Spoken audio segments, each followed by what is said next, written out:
September 12th. When we woke up today and went to work, me and Rondell acted like nothing ever happened with us. We just got up and ate the fruit the little girl brought us and grabbed our tools and climbed in the back of the truck and sat there with the wind blowing on our faces, going to work.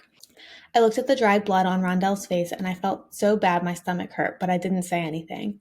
When we were walking to the tree, I tried to tell Rondell I was sorry again, but he just got this big goofy smile on his face and said, "It's okay, Mexico." I patted him on the shoulder and he did the same to me, and it seemed like we were cool, but I knew I still had to make it up to him somehow. We tossed all our tools down by the tree and got set to start working, and you wouldn't believe what happened. I just barely put my pick under the tree and the thing fell over on its side. Me and Rondell looked at each other and we both started laughing. Some of the Mexican guys saw and started whistling and clapping, and everybody set down their tools and came walking up to us and patted us on the back. And these two big dudes moved the tree away from the hole we dug. They shouted stuff to each other and us in Spanish, and then my Gramps and his friend came over and put their hands on the tray and laughed to each other, and my Gramps' friend said, "Told you about these roots. Look at them." He pointed at how long and thick and deep they were, and me and Rondell nodded and laughed with everybody else. And eventually a guy in a small tractor came driving up the hill to drag away the tray, and they put me and Rondell on another job in the backyard. When we got home, after we got paid again and ate eggs and tortillas, I counted up our money and we had more than enough to pay back the lighthouse. I looked up at Rondell and said, "Just so you know, man, tomorrow I'm going back to do my time. I already told my grandma and grandpa." I thought he'd be surprised, but he wasn't. He just nodded and said, "Okay, Mexico." "What about you?" I said. "I'm going to go back to Oakland to find my auntie, or else my cousins. Maybe one of them got a room I could be in." I looked at him, nodding, said, "You can have all the leftover money, man. I think there's like 100 something." "Thanks, Mexico," he said. And then I don't even know what came over me, but I hugged his big ass. It was a real quick one, barely lasted a second, but he knew it was a hug too, because when we got on our separate piles of hay for the night, he had this huge smile on his face, and he said, "You like me again, Mexico." I told him, "I always liked you, Rondo. You my boy, ain't you?" "Yeah," he said. "I just lost it last night." "It's okay, Mexico." "Nah, it's not," I told him. "I'm really sorry. I realized I need to go back and do my time and figure out my shit." We both got quiet for a sec, and it seemed like maybe we were going to sleep. But then Rondell said, "Hey, Mexico." "Hey, what?" I told him. "You think we could still be friends even after we go different places?"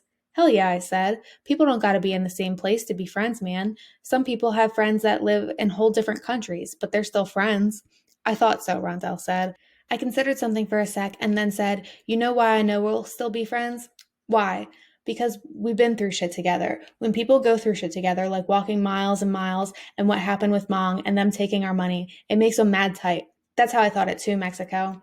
It was quiet for a couple minutes and then Rondell said, "Hey, Mexico." "Hey, what?" I told him again. "You know what I just been thinking about?" "What?" "I maybe could still go to Mexico." "Yeah?" "Yeah," he said, "but ain't just to be a fisherman, even though I still want to do that too." "What do you want to do then?"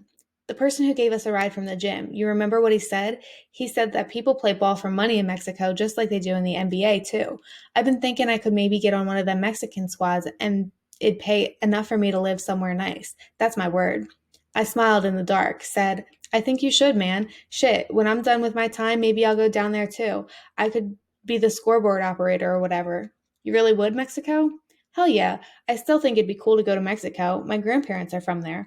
I just know I gotta make shit right here first. Maybe they could give me enough money so I could get a big old house, and you could have one of the rooms, Mexico." "That'd be sweet, Rondell," I told him. "I'm going to remember this conversation, you know." "Yeah, I'm going to hold you to that." "I want you to," he said. It was quiet between us for a bit, and then Rondell said, "You really go there, Mexico?" "Yeah, man," I said. "Maybe I could marry a Mexican girl who'd teach me Spanish, and then when I came back to visit here, I could actually talk to my Gramps. He'd trip out, man." "Yeah," Rondell said, and then he laughed a little. Who even knows why? I could hear him rolling over on his pile of hay, so I told him good night. He told me good night back. And then I sat up and pulled out this book. And that's how I am now, sitting here writing, trying to get down every single thing that's happened the past 2 days, even the parts that are hard to talk about or even think about, the stuff with Diego. But I'm just writing it anyway because I know that's how those authors I've been reading would do it. Like in The Color Purple, they just tell the whole story, no matter how hard it was to say, because people need to read it. That's why I'm telling everything too.